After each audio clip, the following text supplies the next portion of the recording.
Bienvenidos al canal Cursos Didácticos Solución Paso a Paso. Español sexto grado, bloque 5.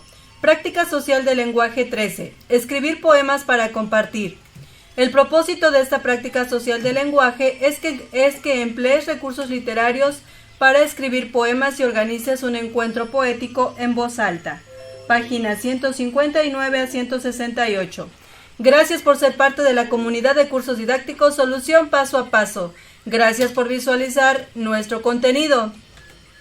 La gota de agua perfora la roca, no por su fuerza, sino por su constancia. Comencemos. Iniciamos con práctica social del lenguaje 13. Escribir poemas para compartir. Lo que conozco. Comenta con tus compañeros. ¿Conoces los recursos que utilizan los poetas para evocar sentimientos? Sí, la separación en estrofas y versos y las figuras literarias. ¿Qué recursos literarios conoces? La metáfora, comparación, aliteración, entre otros. ¿Qué emociones has identificado en los distintos poemas que has leído? Alegría, tristeza, amor, miedo, tranquilidad, enojo, entre otros. ¿Sabes qué es una rima?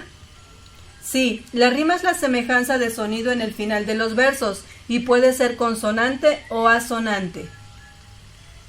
¿Qué es un verso? Un verso es cada línea de un poema. Poemas para llorar, reír y enamorarse. Lee los siguientes poemas.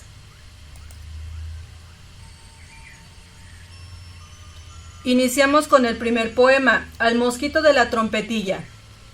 Ministril de las ronchas y picadas, mosquito postillón, mosca barbero, hecho me tienes el testut arnero, y desecha la cara a manotadas. Trompetilla que toca bofetadas, que vienes con rejón contra mi cuero, cupido pulga, chinche trompetero, que vuelas comezones amoladas. ¿Por qué me avisas si picarme quieres? ¿Qué pues que das dolor a los que cantas, de casta y condición de potras eres? Tú vuelas y tú picas y tú espantas y aprendes del cuidado y las mujeres a malquistar el sueño con las mantas. Francisco de Quevedo y Villegas, en Francisco Montes de Oca, 8 siglos de poesía en lengua castellana. Vamos con el segundo poema, Despedida. Si muero, dejad el balcón abierto. El niño come naranjas, desde mi balcón lo veo. El segador ciega el trigo, desde mi balcón lo siento. Si muero, dejad el balcón abierto. Federico García Lorca. Leemos el tercer poema, Soneto. En perseguirme, mundo, ¿qué interesas? ¿En qué te ofendo cuando solo intento poner bellezas en mi entendimiento y no mi entendimiento en las bellezas? Yo no estimo tesoros ni riquezas, y así siempre me causa más contento poner riquezas en mi pensamiento, que no mi pensamiento en las riquezas. Y no estimo hermosura que vencida es despojo civil de las edades, ni riqueza me agrada fementida. Teniendo por mejor en mis verdades consumir vanidades de la vida, que consumir la vida en vanidades. Sor Juana Inés de la Cruz. Una vez leídos los 3 poemas, continuamos.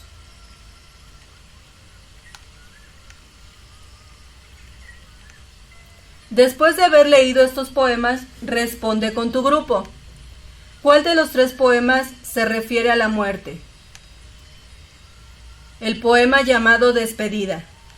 ¿A quién dirige el reproche Sor Juana en su poema?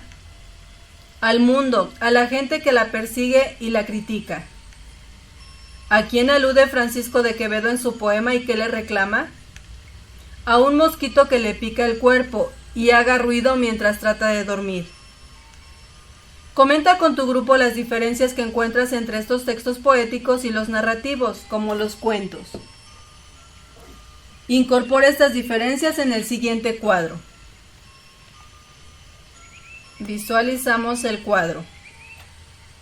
Tenemos la tabla con 3 columnas. En la primera columna contamos con los aspectos. Forma de presentación, presentación de ideas o sentimientos, presencia de personajes y recursos literarios. Y vamos a visualizar todos esos aspectos en lo que es un poema y un cuento. Iniciamos con la forma de presentación. El poema se presenta en verso y el cuento en prosa. La presentación de ideas o sentimientos del poema se presentan. En ella se utilizan figuras retóricas y se escribe en versos. En el cuento se emplea primordialmente descripción y narración. La presencia de personajes en el poema no siempre hay. En un cuento son necesarios para que haya historia. Finalmente, los recursos literarios en un poema son la metáfora y comparación. En un cuento, la intriga, el suspenso, descripción, entre otros. Proseguimos. Formen equipos y busquen algunos poemas. Seleccionen los que más les interesan y léanlos al grupo. Identifiquen de qué trata cada uno y acuerden una forma para ordenarlos. Por ejemplo, clasifíquenlos por tema, tanto de amor, de vida, de muerte, de amistad u otros temas que tengan relación con los poemas. Compartan con el resto del grupo los criterios de clasificación que determinaron para llegar a una decisión grupal. De acuerdo con estos criterios, elaboren letreros para esas categorías y péguenlos alrededor del salón. Selecciona estrofas del poema que más te haya gustado y que ejemplifica uno de los sentimientos que consideraste en tu propuesta de clasificación. Vamos a visualizarlos. Tenemos 4 poemas. Cultivo una rosa blanca. Cultivo una rosa blanca en junio como en enero, para el amigo sincero que me da su mano franca, y para el cruel que me arranca el corazón con que vivo, cardo ni ortiga cultivo, cultivo una rosa blanca, de José Martí. Pero te amo, yo no sé nada de la vida, yo no sé nada del destino, yo no sé nada de la muerte, pero te amo. Según la buena lógica, tú eres luz extinguida, mi devoción es loca, mi culto, desatino, y hay una insensatez infinita en quererte, pero te amo. De Amado Nervo. El siguiente, inscripción en un cráneo. Página en que la esfinge de la muerte con su enigma de sombras nos provoca. ¿Cómo poderte descifrar si es poca toda la luz del sol para leerte? De Manuel Acuña. El último, nieblas, fragmento. Así te espero, humano sufrimiento. Ay, ni cedes, ni menguas ni te paras, alerta siempre y sin cesar hambriento. De Laura Méndez, de Cuenca. Los vamos a clasificar de acuerdo a los sentimientos que evocan. El poema Cultiva una rosa blanca evoca un sentimiento de afecto y solidaridad. El poema Pero te amo evoca un sentimiento de amor. El poema Inscripción en un cráneo trata el tema de la muerte. El fragmento del poema Nieblas se refiere al sufrimiento. Los criterios de clasificación se determinaron por los sentimientos que emiten los poemas. Selección de la estrofa que ejemplifica los sentimientos y que se consideraron para su clasificación. Un ejemplo de esa estrofa es la siguiente. Cultivo una rosa blanca en junio como en enero, para el amigo sincero que me da su mano franca. Continuamos. Lee las estrofas que a tu juicio sean más representativas de los otros poemas y determina con tu grupo si esa clasificación es adecuada. Una vez identificadas, pega el poema en la parte del salón que corresponde y comenta cómo pudiste inferir la clasificación a la que pertenecen. Si es posible, deja los poemas pegados donde están para que más tarde puedas pegar en la pared los versos que tú y tu grupo escriban. Lee con tu grupo este ingenioso poema. Vamos a leer el poema Soneto Sonetil. Un soneto me manda a ser violante. En mi vida me he visto en tanto aprieto. 14 versos dicen que es soneto. Burla burlando van los 3 delante. Yo pensé que no hallara consonante y estoy a la mitad de otro cuarteto. Mas si me veo en el primer terceto, no hay otra cosa en los cuartetos que me espante. Por el primer terceto voy entrando y parece que entré con pie derecho, pues fin, con este verso le voy dando. Ya estoy en el segundo y aún sospecho que voy los 13 versos acabando. Contad si son 14 y ya está hecho. de Félix Lope de Vega en Francisco Montes de Oca, 8 siglos de poesía en lengua castellana. Proseguimos. Una vez que hayas leído el poema, contesta las siguientes preguntas. ¿Quién manda a hacer el soneto? Violante. ¿Cuántos versos dice el autor que son necesarios para crear un soneto y cuántos versos tiene este poema? Son necesarios 14 versos para crear un soneto y este poema tiene 14. ¿Por qué en una parte del poema se dice que está a la mitad de otro cuarteto? ¿Es verdad lo que dice? Se encuentra en el segundo verso del segundo cuarteto, es decir, a la mitad, porque está en el segundo renglón de una estrofa de 4 versos. Sí, es verdad. ¿Cuántos cuartetos y cuántos tercetos tiene este poema? 2 cuartetos y 2 tercetos. Comenta con tu grupo qué es la poesía para cada uno de ustedes. Recupera las ideas que consideres más adecuadas y escríbelas en tu cuaderno. La poesía es un género literario escrito en verso o prosa, que se caracteriza por expresar ideas, sentimientos e historias de un modo estético y bello. Se vale de recursos poéticos con los que expande las fronteras del lenguaje. Visualizamos el verso y la prosa. Verso de Luis de Góngora. Tenemos otro poema más escrito en prosa de Ramiro Maqueda y otro más en prosa también. Continuamos.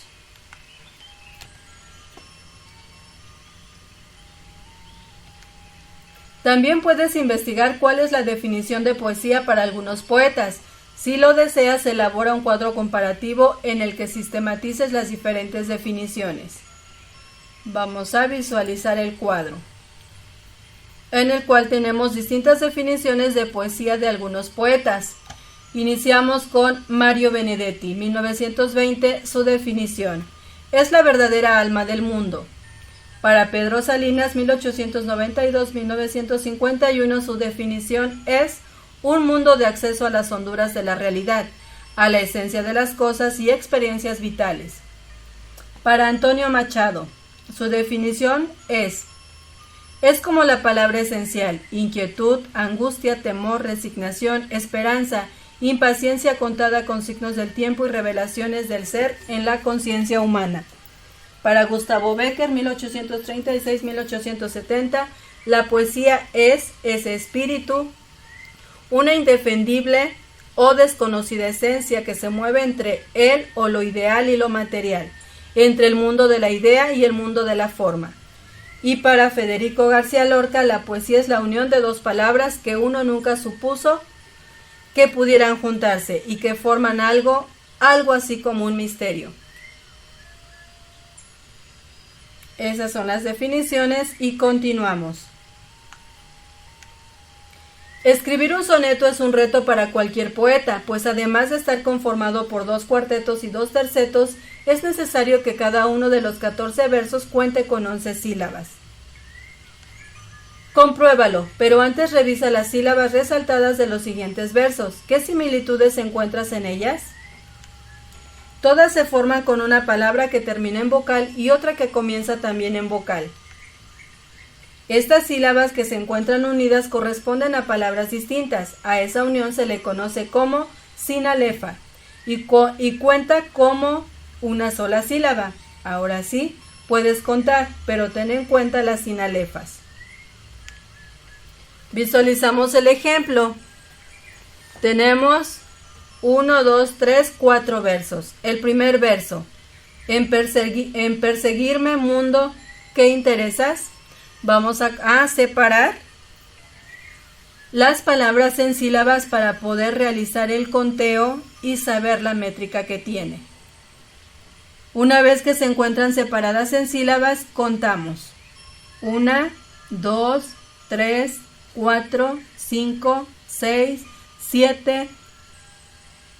Aquí encontramos una sinalefa. La sinalefa es cuando, como dice aquí el ejemplo, cuando una palabra termina en vocal y la siguiente palabra inicia en vocal, se unen para formar una sola sílaba. Por lo tanto, esta representa la octava sílaba: 8, 9, 10 y 11. El verso cuenta con 11 sílabas. El siguiente verso, una vez también que se encuentra dividido en sílabas, verificamos las sinalefas que existen. Tenemos 1 y 2.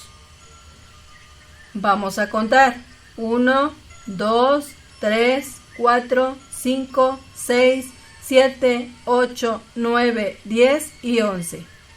Este verso tiene 11 sílabas. El tercer verso también se encuentra dividido en sílabas. Observamos que cuenta con una sinalefa.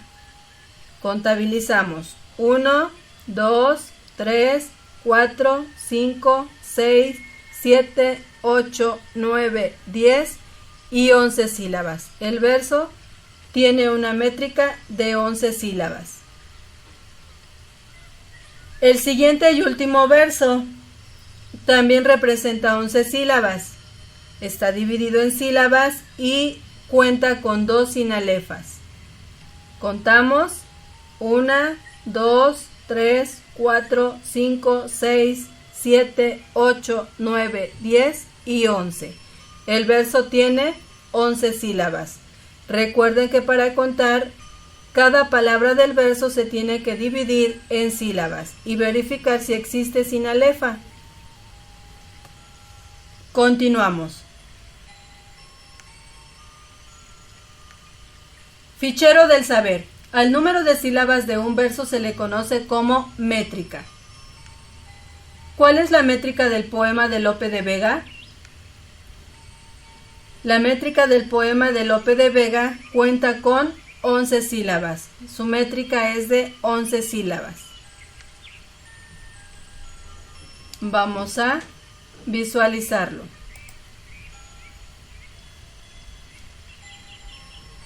Muy bien. Antes de que puedan realizar el conteo, recuerden que cada verso se tiene que dividir en sílabas. Corroborar el número de sinalefas que posee porque se forman una sola sílaba. Pero también antes de realizar el conteo y la división, tenemos que saber un dato muy interesante también para poder tomar en cuenta el conteo de las sílabas. Cuando una palabra termina en vocal y la que sigue comienza con vocal, estas se unen como una sola sílaba, que es lo que ya habíamos visto hace un momento. A esta unión se le llama sinalefa. Es una de las primeras reglas, pero tenemos algunas otras más.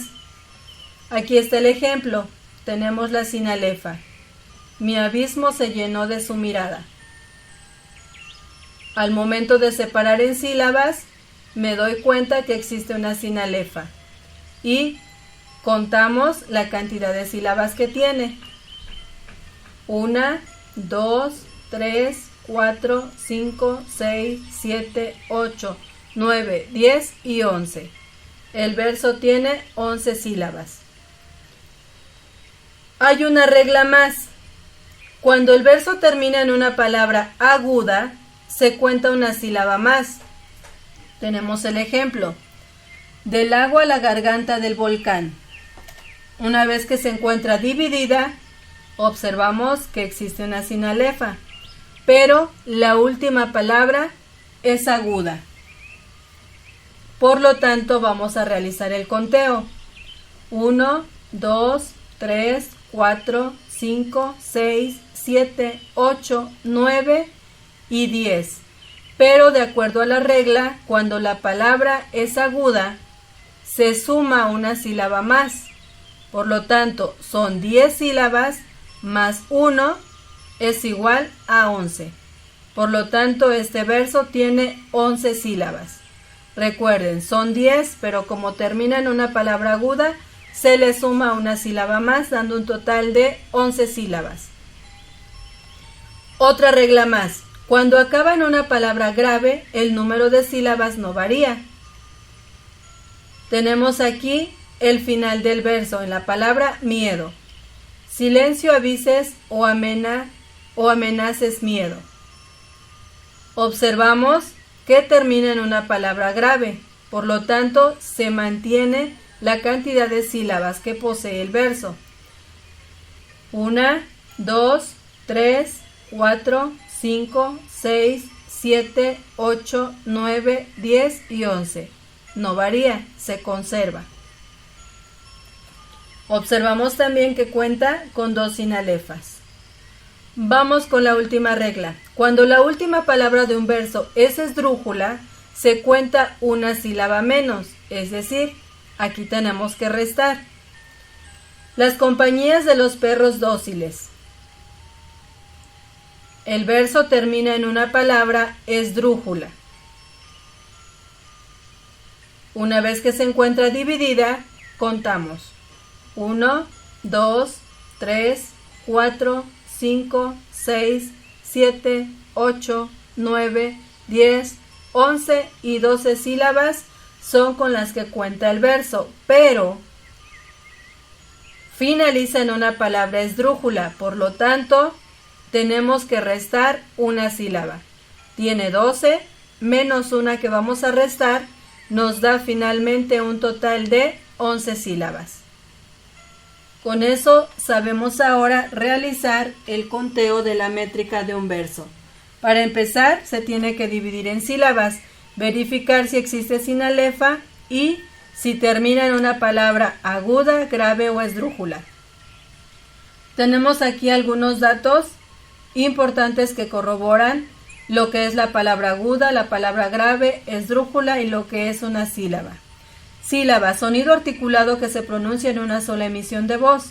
Aguda, palabra que se acentúa en la última sílaba. Una palabra grave, palabra que se acentúa en la penúltima sílaba. Y la palabra esdrújula es una palabra que se acentúa en la antepenúltima sílaba. Y observamos que es correcto, esdrújula, antepenúltima sílaba. Es última, penúltima y antepenúltima. Por lo tanto, es esdrújula. La aguda se acentúa en la última sílaba. Y la palabra miedo, aunque no contiene el acento, pertenece a una palabra grave. Muy bien. Una vez que ya tienen en cuenta la manera de contabilizar la métrica de un verso, pueden realizar el conteo de las sílabas que posee el poema del soneto. Vamos a visualizar algunas líneas, algunos versos. 1, 2, 3, 4, 5, 6, 7, 8, 9, 10 y 11. Tiene una métrica de 11 sílabas. 1, 2, 3, 4, 5, 6, 7, 8, 9, 10. Más 1, 11. ¿Sí? La métrica de todos los versos es de 11 sílabas. Continuamos. ¿Podrías crear un par de versos del mismo número de sílabas y que además rimen entre sí? Vamos a visualizar algunos. Tenemos aquí 2 poemas diferentes en la cual contiene cada verso una métrica de 11 sílabas. Este es el ejemplo de un poema y aquí tenemos un segundo poema, el cual también contiene cada verso una métrica de 11 sílabas. Continuamos. Inténtalo, si lo consigues, compártelos con tus compañeros. También existe el verso libre. Este no necesita un determinado número de sílabas en cada verso ni rima, pero sí exige ritmo. Tenemos aquí algún ejemplo. A una hoja. Hoy una hoja de otoño ha resbalado y en su liviana caída hacia el suelo, como queriendo encontrar su consuelo, un susurro inaudible ha entregado. Recuerda la primavera y la brisa repleta de olores de nardo y rosa, fragancias del jardín donde reposa, siguió suspirando la hoja entre risas.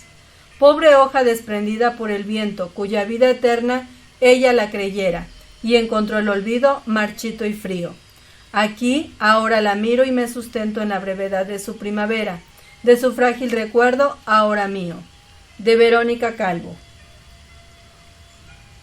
Continuamos. De los poemas que clasificaron en la pared, alguno es verso libre, investiga y realiza la ficha correspondiente. Sí, a una hoja, que es el verso que acabamos de leer.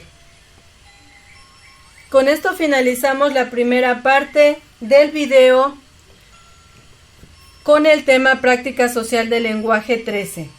Esperando como siempre la información haya sido de gran utilidad para ustedes para poder desarrollar con mayor facilidad las actividades de su libro de texto. No te olvides de regalarnos tu like, es muy importante para nosotros, con eso nos ayudas bastante. Una vez más, gracias por ser parte de la comunidad de cursos didácticos Solución Paso a Paso. Si aún no eres parte de la comunidad de cursos didácticos Solución Paso a Paso, te invitamos a suscribirte, a activar la campanita de notificaciones para estar al día con los nuevos contenidos. Si el contenido del video fue de gran utilidad para ti, te invitamos a seguirlo compartiendo con más compañeros para que puedan desarrollar con mayor facilidad las actividades de su libro de texto. O con más papás para que continúen apoyando a sus hijos en las actividades escolares. Regálanos tu like, nos ayudas bastante con ello. Y recuerda, eduquemos y aprendamos con la tecnología del hoy, pero con los valores del ayer.